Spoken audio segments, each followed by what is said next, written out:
কোনদিন ভেবেছেন? হাদিস পাকের মধ্যে বলা হলো, ও দুনিয়া সন্তানের পিতা মাতারা কান খুলে শুনে রেখে দেন, কথাটা বাড়িতে লিখে রেখে দেবেন। আরে হায় কত বড় কথা বলে গেলেন আমার নবী পাকের সাহাবা হযরত আলী রাদিয়াল্লাহু আনহু রিওয়ায়াত করেছেন, খবরদার তোমরা তোমাদের সন্তানদিকে এই তিনটের বাইরে কখনো যেন তোমরা ভুলে যাও না।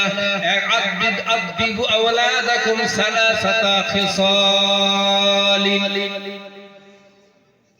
সত্যিকারের তোমার যদি জন্মদাতা সন্তান থাকে, সত্যি তোমার যদি ঔরসের বাচ্চা বেঁচে থাকে, তুমি বাপ হয়তো তার আগে কাফন পরে কবরে চলে যাবে, তুমি মা হয়তো তার আগে কাফন পরে কবরে চলে যাবে।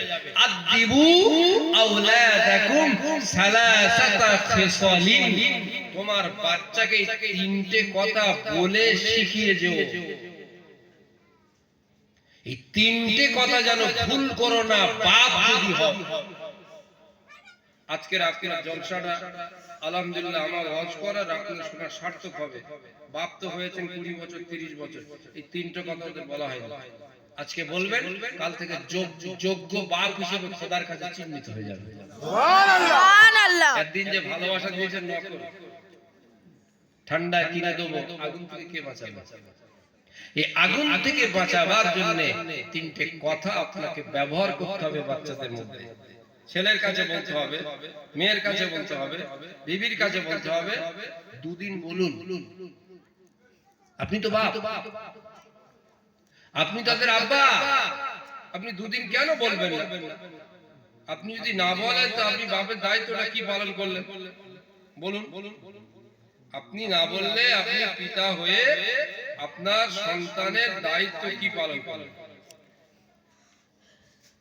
কটা কথা বললাম? তিনটে।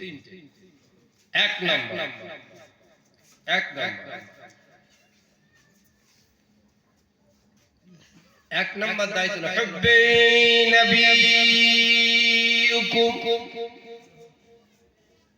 হুব্বি নবিয়ুকুম। এক নাম্বার, প্রত্যেক পিতা মাতা মরার আগে, কাফন পরার আগে, জানাজা হওয়ার আগে তার বাচ্চাদের বলে যেতে হবে, আর বাচ্চা অনেক কষ্ট করে তোদের মানুষ করেছি, লালন পালন করেছি, দেখাশোনা করেছি, আমি আব্বা বলে যাই, খবরদার বাবা, খবরদার আমি কবরে চলে যাব। একটা কথা বলে যাচ্ছি বাবা, আল্লাহ নবী পাককে বেশি বেশি ভালোবাসবে। জোরে বলুন সুবহানাল্লাহ। বলা হয়েছে এক নাম্বার, প্রত্যেক বাপ না একদিন বলে থাকলে আপনি নকল বাপ।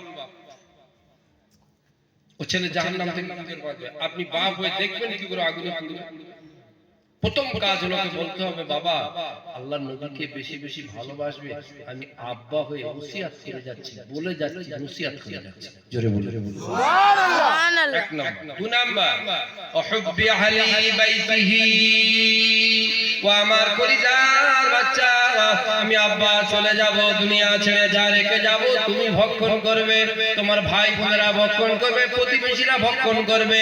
না না না, আমি এমন একজনের ভালোবাসার কথা বলে যাব, তারা তোমার কাছে খেতেও চাইবে না, পড়তেও চাইবে না, আবদার করবে না। খবরদার তাদের ভালোবাসায় তুমি কম করবে না। সেটা হলো আল্লাহ নবী পাকের আহলে বায়াত মা ফাতেমার আওলাদদের ভালোবাসবে। জোরে বলুন সুবহানাল্লাহ।